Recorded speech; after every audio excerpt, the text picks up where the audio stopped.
Hold on, we're not finished yet. Kids, what y'all got to say? We're gonna keep on keeping on forevermore. Dubuque, Iowa, you ready? Yes, we are! Proceed. The true meaning of life is to plant trees under whose shade you do not expect to sit. Nelson Henderson. Dubuque is poised to be A thriving community where our children and our children's children can achieve their aspirations. They will achieve these great things because of the strong roots that have been nurtured and established over many years in our community. We are rooted in a shared vision.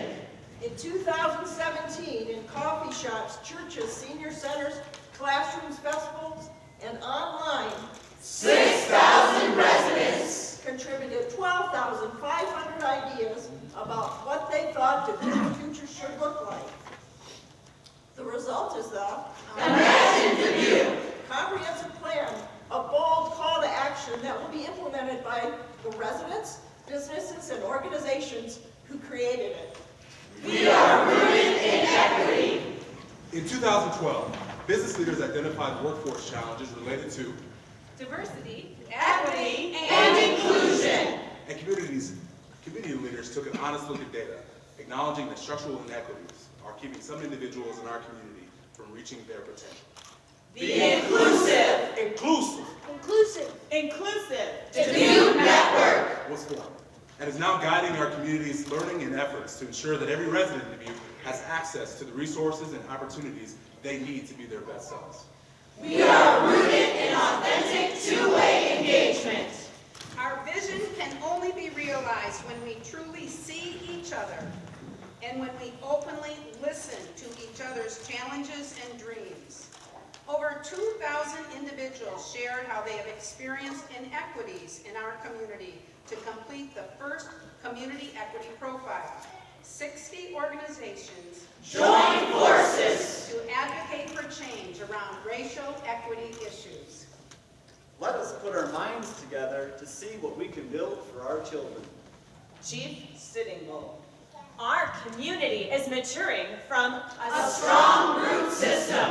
We are resilient, held up by a sturdy trunk made of community leaders of all backgrounds ages, Races, and beliefs. Our leaders have created the expectation that all voices will be heard and that we all have a role to play in this place we call home. In our home, we won't stop until all families live in safe neighborhoods. all children have access to healthy beginnings and an education that works for them. All adults are connected to living wage jobs that enable them to support themselves and their community. The Multicultural Family Center.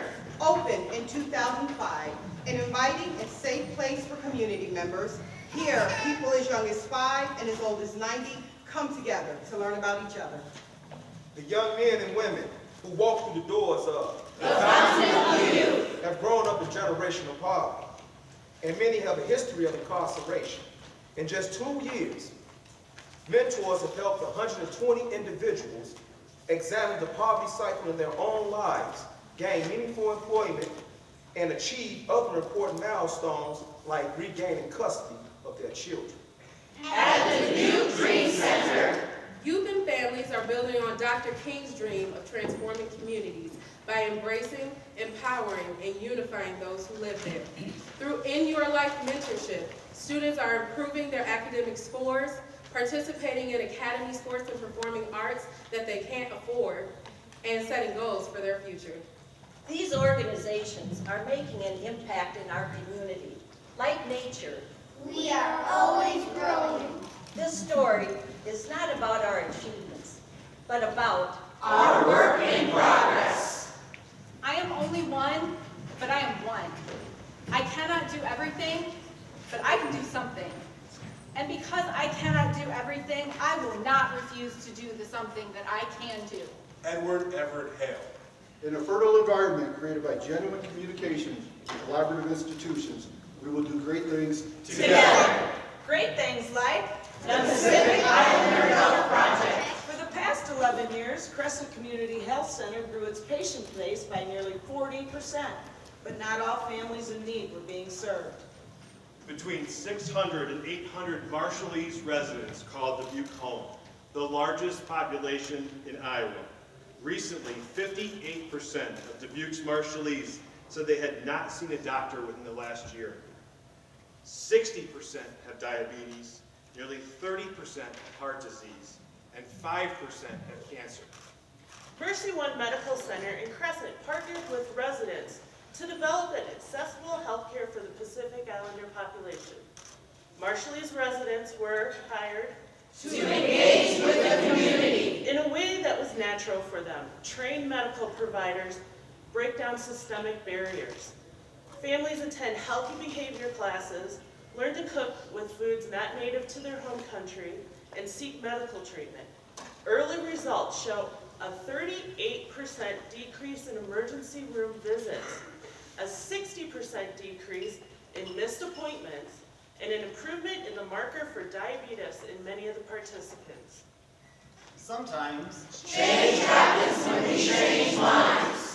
The Brain Health Task Force is made of 34 agencies committed to bringing community awareness to brain health, training service providers, and filling gaps in services. Our law enforcement officers sometimes respond to calls with an individual facing an immediate brain health crisis. Often, the only two options available are to take the person to jail or to take them to the emergency room for evaluation. Through partnership with community service providers, another option was introduced. The Mobile Crisis Unit. That can provide an immediate assessment of the individual, ensuring that they receive the support they need. Although the world is full of suffering, it is also full of the overcoming of it. Helen Keller. From 1999 to 2011, 6 presidential disasters wreaked havoc on Dubuque's most racially diverse low-income neighborhoods. Leveraging $219 million, the city built the B Branch Watershed Flood Mitigation Project to protect its residents. But families were still living in homes with mold and mildew issues, which led to some of the highest asthma rates in the community. Illness-related absences caused children to fall behind at school. Individuals struggling to pay for home repairs couldn't budget for other necessities and found it impossible to get ahead. The B Branch Healthy Homes program helps create more resilient families. While a building inspector visits a home to create a plan for waterproofing, a home advocate meets with the family to create a plan to address other barriers to success and stability. Individuals like 90-year-old Cletus Cashman, who for 58 years spent countless hours in his basement fighting floodwaters, are now able to stay in their safer, healthier homes. In the same neighborhoods and in our food deserts across the community, residents struggle to put food on the table. The Dubuque Eats Well Coalition is working at the most grassroots level to grow and share food with those who need it most. Convivium Urban Farmstead established itself to achieve the mission of building community around food. With their neighbors, they are growing food in shared backyard gardens and in planters next to public transit stops. Last year, Convivium partnered with the elementary school English Language Learners Program to develop healthy eating classes for families, especially the Marshallese.